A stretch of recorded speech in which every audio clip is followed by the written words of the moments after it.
Good morning and welcome back, everybody. It's been long enough that the camera angle is a little wrong, so let's get to work on that a bit. Now, it has been a bit of a break here. We've been waiting for the refrigerator to get repaired. It hasn't, so I'm just coming back. And I'm looking around here and I realize I don't have all the stuff I need in the kitchen because I've forgotten how to get ready for cooking in quarantine. Where do you think all the booze is? Well, we'll go get that later. So anyway, what we're going to do today is infuse spirits. I know a lot of you, like a friend of mine, pardon me, I'm going to get a little water in the slut cup.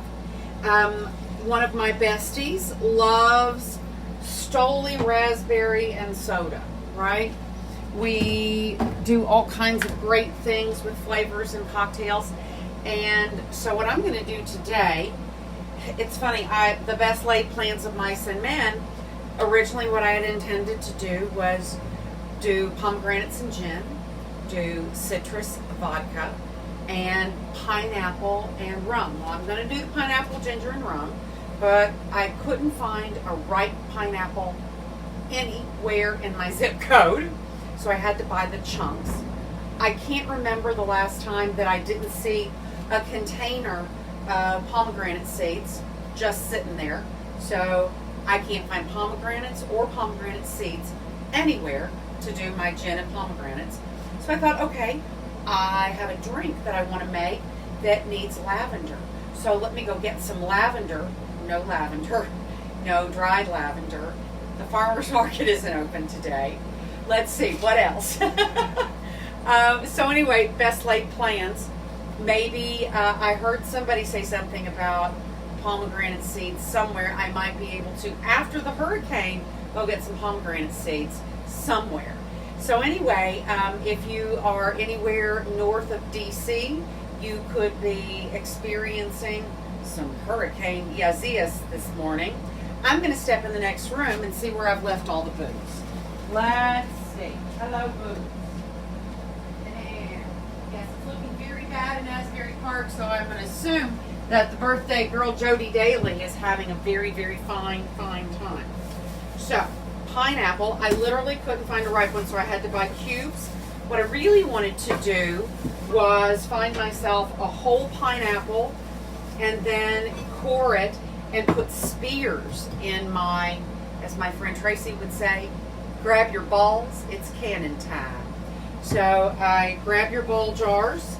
So hopefully I'll be able to find a little bit of pomegranate because I like this idea of pomegranate gin. And the other thing that I like about this and what I wanted to point out today is that you can do them that are ready pretty quickly. Like a citrus vodka is going to come together pretty quickly and start to really, because it's oil from the skins. And I learned something studying about this this week, that the alcohol molecule has two ends. One end attracts water-soluble things, and the other end oil-soluble things. That's why it's so great. So today we're going to infuse, tomorrow we're going to fat wash, and on Thursday we're going to get some fruit from the market, and I'm going to preserve them in brandy in a way that we can have them ready. That will be ready like at Christmas time to make a beautiful tart, and maybe then use the liquor and the sweetness from that leaches into the alcohol for a great holiday punch. I'm praying, since I didn't get to have a derby party, since the viral load is such that I'm not going to get to have a derby party in September as I had planned. I'm praying that surely to goodness we will have our together in time for me to have a birthday / Christmas party in December. So everybody wear your masks. That's all I ask. Wear your masks. So let's get started on this. I'm going to do the citrus. I'm going to admit I have a big old crush on Henry Golding. If you don't know who Henry Golding is, he is a very handsome actor of Southeast Asian descent. I will admit I have a terrible, terrible, terrible weakness for tall, handsome Asian men. I think that, coupled with my unbelievable love of Thai food, suggests that perhaps I was Asian in a former life. That said, so the reason I mention Henry Golding, other than he's always on my mind, is that he was in a movie that I watched recently called A Simple Favor. Full admission, I also have a girl crush on Blake Lively. And Blake Lively drinks ice cold gin martinis, and she puts a big old of lemon in it. And Paul Feig so beautifully captures that whenever she bends over that bit of lemon zest, that you see the oils puffing out of there. So one of the things that we have to remember when we're infusing citrus into alcohol is that the pith, the white, is not our friend. So the reason I've honed up my knife here, as you see, is because I want it to be as kind of sharp as it can be. I've asked big old handsome daddy big old handsome boyfriend to please give me a good knife sharpening lesson, maybe even buy baby a sharpening, what do you call those things? Anyway, you know what I mean. Because the lady who used to be at the Chelsea Market, I'm guessing went away when the Bowery went away inside. So I don't know who to take my knives to for really excellent sharpening anymore, at least not within spitting distance of my front door, and especially on a hurricane day. I do love a hurricane day because it means that I have absolutely no expectation of leaving my home. That's always a good day. So I have a quart jar here, and I have a liter of vodka, right? So we're going to do nice, and I'm going to do a multi citrus because I've got lemon. So I'm going to put these little bits of lemon down in here, and I'm going to give them a little bend as I do it to loosen up the oils, to kind of break the skin for them. There's another little piece. I have a nice orange. Of course, if you're going to use this, be doubly sure that you've washed the outside of them. So now I'm going to get a little bit of orange zest going here. Whoops. My orange is thinner skinned than my lemon was. So I guess I'm going to have an orange for lunch. That's for sure. Maybe I'll have to make some orange. I'll make a citrus vinaigrette. That's what I'll do when this is all done with. So let's see. What has happened since last we've seen you? Have I learned anything new? I try to every day. Let me see here. I should have done this beforehand, but as always, I'm trying hard to get in front of the camera, and I literally had to set myself a 4-minute timer so that I could come in and have the kitchen ready to go. And I still didn't have the liquor in the house, right? Or in the room. So I'm here getting some pieces of grapefruit and a little bit of orange here to go with the lemon, just to give it a little more depth of flavor, right? Boom, boom, boom. This will probably be ready in the not too distant future. I think probably a few hours with this, and it would probably start to show some pretty serious flavoring. And I don't think there's any reason for me to not make a whole jar full of this, right? I like it. It feels like moonshine. Back in the 90s when The Usual Suspects came out, my then boyfriend was publishing a magazine about screenwriting. And so Chris McQuarrie and his then girlfriend came for a staged reading of the script. And she pulled out at Flute on 20th Street one night after the show a jar of her granddaddy's moonshine. She was from Georgia. And that is literally the last thing I remember from that night, because that's what happens when you drink moonshine, right? You just forget. So a few more bits and pieces in here. And you know, you can do anything you want. Like I said, my buddy Alex loves to drink raspberry vodka and soda.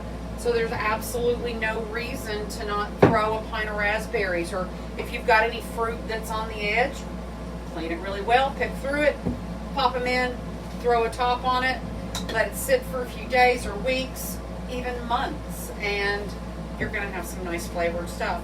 So another one that I'm going to make is, you know that we're big rum drinkers here at my house, and you know that I'm a ginger lover. So I have here pineapple chunks. Like I said, really what I envisioned and what I so wanted to do was to take a whole cord pineapple and then cut them into triangular spears and have this completely filled with the spears, and then fill it up with, and then fill the circle down with ginger, and then fill it all up with rum and make it beautiful. But like I said, there's clearly not a ripe whole pineapple or even a cord pineapple available in Manhattan in my zip code today. So these pieces are not as juicy looking as these pieces. So I'm going to throw these down here. I'm going to make sure that I don't have any hard core pieces, because nothing is better than like grabbing these chunks and putting them in the cocktails that we're going to make. Right? And you want to make sure that it's going to be delicious to eat. It's currently a whiteout situation here in my zip code, thanks to Isaias. How about that? I can say it better than the nice person on the Weather Channel can. And here we go. Just little hard pieces out of the middle. It was going to be so pretty the way I envisioned it. Best laid plans of mice and men, right? So while I've been on my refrigerator break from this, I have spent an enormous amount of time planning out, putting new protocols in place. There are a couple of things that are probably going to change, that are definitely going to change. One of them is I'm going to probably have to ask you guys to start following me here on a different channel, because I am getting all kinds of requests for friendship that then lead to, let's see, middle of the night calls on YouTube, not YouTube, calls on WhatsApp, and I'm going to have to sort of separate my personal and my public life, because I don't like that at all. And just because you are my friend on social media doesn't mean I want to date you. That also means that you're not paying attention, because I do mention the handsome boyfriend with some regularity. I appreciate that. So anyway, here we go. Big old jar full of pineapple, and now I'm going to get a knob of ginger. Normally we want to do this with a spoon, right, because you're going to waste less, but I'm going to try to make sort of matchsticks so that I get a uniform shape and size and lots of skin contact here, or surface contact is what I'm trying to say. So here we go. Yeah. Now, so other things, I can't encourage people enough to go to YouTube, and if you go into the search bar at YouTube and say Cooking in Quarantine with Alyssa Cooper, it will pop right up. You can click on the little yellow icon, and it will bring up all of my videos, and you can just play all. You don't even have to pay attention. I just could use the viewer hours. So here we go. So see, I'm just going to make strips of ginger here so that I've got lots of ginger surface area to soak up into my rum. I guess I could give a few more cuts through here, can't I? Let's do that. Let's speed this. Let's do the best we can do. So while I've been sitting here, on break, I have planned out all 3 days of the week through New Year's plus some. So we are definitely moving forward. I've got a theme. I know what we're doing. But I also thought about, what are the core values? Why am I here? I'm not here to teach you how to cook. I'm sure most of you can cook better than I can. But what I'm here for is to say, especially in this time of change, that there are some things that we need to think about. And the things that I have focused on, because I've looked at almost all of my videos going back, that I think it's an important time to be conscientious, to think about what our words and actions do in the world. And so if that means making sure that you have less waste in your kitchen, in your home, that you are more thorough about separating and cleaning things before you put them into the recycling, to show your respect and your love for the planet, for your world, for your community, for your neighbors, for your family, and for yourself. And that means respecting yourself, taking care of your health, your mental health, and your physical health, staying strong physically, following the guidelines of science. We follow the guidelines of science when we cook because science doesn't bend for us. And so science doesn't bend for our bodies, for our health. So just get it together. This is day 134 or 7. I can't remember. I counted it up the other day.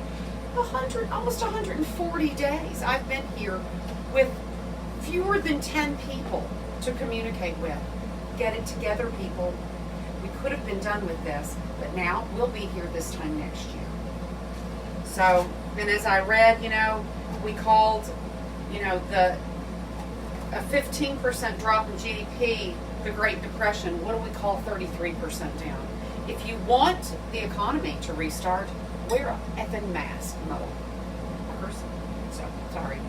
So, one thing I'm going to point out here is, if you haven't noticed, that I'm not using costly. I didn't use the Belvedere or the Grey Goose. Those are sipping vodkas. That's not what you want.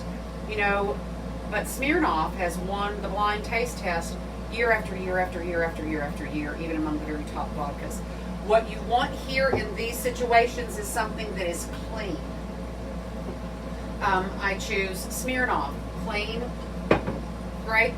I choose Palo Viejo. Now, I'm probably going to get dinged here, but I would never choose Bacardi because Bacardi always smells like matchsticks. Now, go get your Bacardi and tell me I'm wrong. You want a clean, white, unwooded, oh goodness, clean, white, unwooded alcohol in these situations. The reason I had this out is that I have this great little silver rum that you might think is going to be nice and clean for this, but you go here and it is very, very toasty smelling. That's not what you want, right? Now I come here and it smells like nothing. That's what you want. You want it to, same with your vodka. It shouldn't smell like anything. So now I'm just gonna do this and just fill it up, all right? Just fill it up. This is gonna be so good. And the best part about this is that when we get around in a week or so, because I think this will come together pretty quickly, it's going to be those wonderful, wonderful rum-soaked chunks of pineapple floating in everybody's cup that is going to make this so absolutely amazing. So, for rums, I choose Palo Viejo. That's just something that I can get here that I really like. I have no idea where it comes from or anything about it, except it's inexpensive. It makes good cocktails. And then my mom likes, starts with a C, I can't say it right now. We had a Bala Castillo last week because that's just what we had around the house. So there are some things, but you want it to be clean and not toasty smelling. So now, of course, because the blue people ruin our lives, I'm going to have to spend the next half hour trying to get the price tag off the top of my bell jar, my ball jar, so that I can close these babies up. So anyway, guys, if I find some pomegranate seeds, I'm going to immediately put together a jar of this. Tomorrow, we're going to learn how to fat wash. So if you have ever had a bacon flavored cocktail, now you're going to learn how to be able to make it at home, and it's simpler than you can imagine. So guys, thank you. Is anybody out there? I have no idea. I can't see. Well, anyway, I think I saw a few. Maybe those are people. Oh, I can't see. Anyway, thank you guys. Anybody that's out there, anybody that watches, I'm glad to be back. And if you're up here in the Northeast, be careful because it sure is windy outside. Ciao, ciao. Bye-bye.